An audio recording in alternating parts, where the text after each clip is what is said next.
the choice that the messenger was given was the choice, and he actually went to the masjid and said, he used an analogy of a slave. He mentioned a slave is given a choice by God to remain in this world with immortality or to be with Allah subhanahu wa ta'ala, and he chose Allah. And Abu Bakr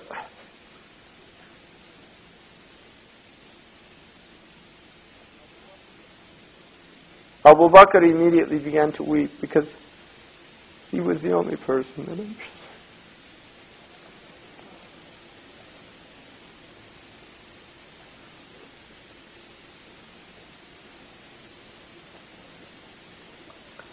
And when the Prophet ﷺ saw Abu Bakr weep, he said, Abu Bakr, if I was going to take a friend in this world,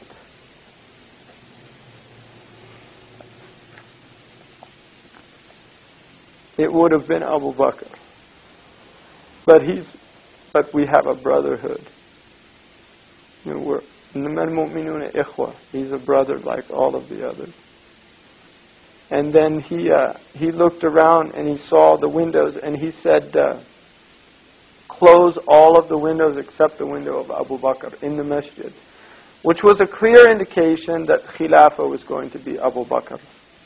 And then he also, when he got the fever, he said, told Abu Bakr to lead the prayer, which was another clear indication that Abu Bakr would be there. And he also told them that we will meet at the Hawd. And he said, "Ana faratukum ala al-Hawd." I'll be the first one.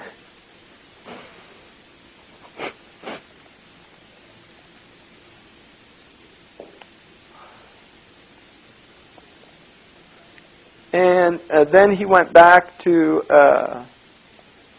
and he said, has a prophet ever lived before me? And Allah has sent me, did He send me that I should live eternally amongst you? I am going back to my Lord, and you will all go back to your Lord. And so take care of the muhajirin, those first ones who made hijrah, and muhajirin, be good amongst each other. And then he quoted the ayah, وَالْعَصْرِ إِنَّ الْإِنسَانَ لَفِي خَسَرٍ إِلَّا الَّذِينَ آمَنُوا وَعَمِلُوا الصَّالِحَاتِ وَتَوَاصَوْا بِالْحَقِّ وَتَوَاصَوْا بِالصَّبْرِ, which is why Ahmad ibn Hanbal also, radiallahu anhu, said, had only this been revealed in the entire Quran, it would be enough for us. Just those ayahs. And then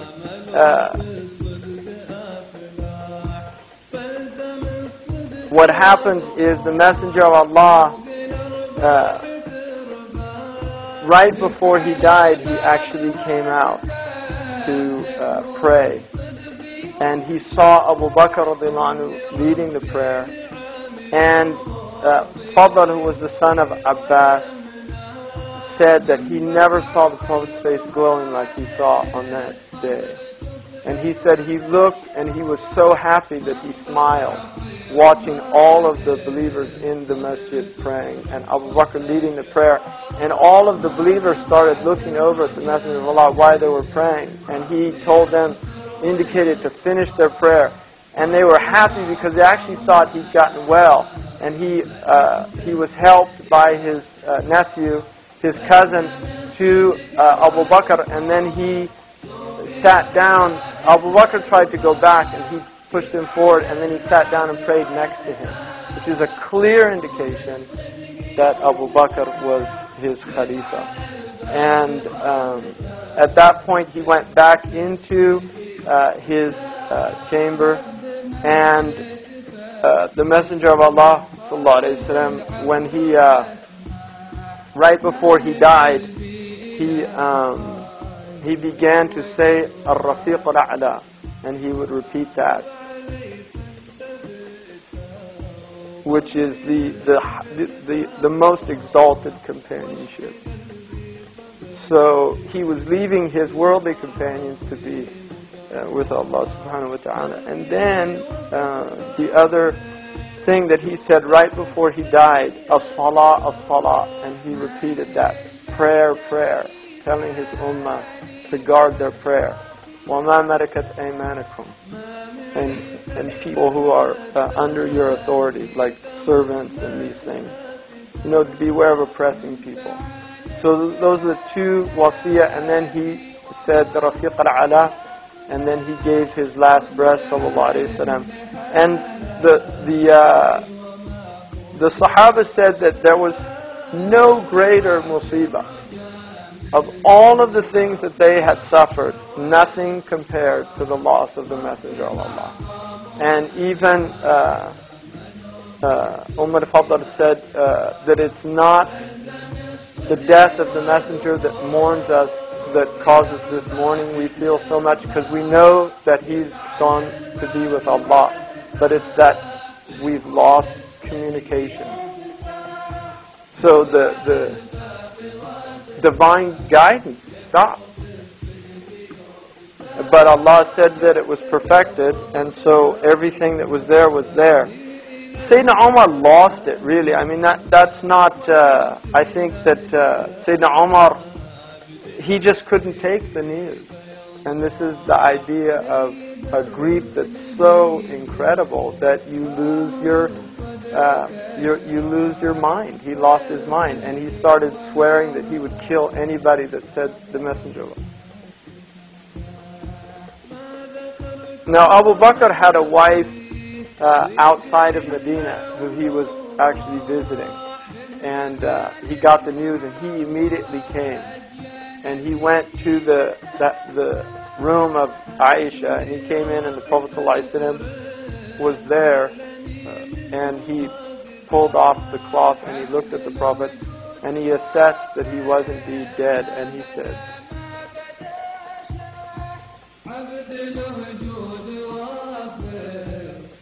"Tibta ya Rasulullah, that you were pure in life."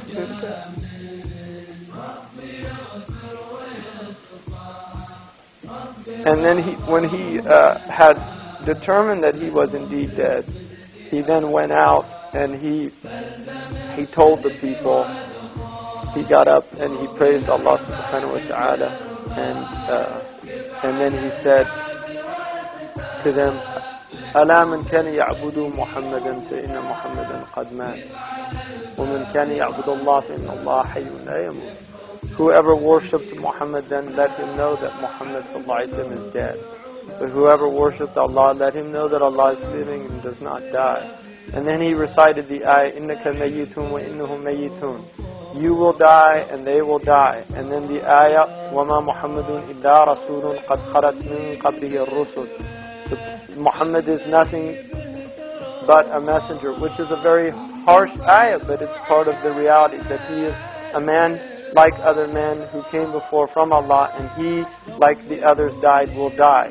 أَفَإِنْ مَاتَ أَوْ قُتِلَ انقلبتم. If he dies or is killed, do you just turn على عقابكم, on your heels? وَمَنْ يَنْقَلِبْ عَلَى عَقِبَيْهِ فَلَنْ يَضُرَّ اللَّهَ شَيْئًا.